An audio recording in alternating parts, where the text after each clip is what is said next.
hal qodobo yaroo nus daqiiqo ah oo xana aan rabaa inaan adiga ku iraahdo marka isku daahimayno qolyahan waa ii kaalmeeyaan markay ii kaalmay tagan inay orinayaan Maxamuudin madaxweyne waa waxaan isku ognahay haye orismaha madaxweyne arhadana ama uu kale ku dari kartiin haddana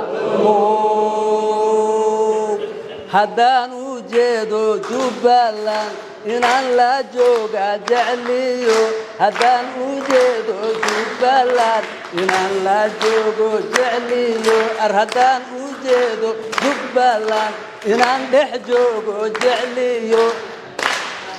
haddana waa mahadsantihiin kii codsigayga yahay haddii hadda lay ogolaado haddii hadda lay ogolaadaba way ku jiriyaan inaan dhaho madaxweynaha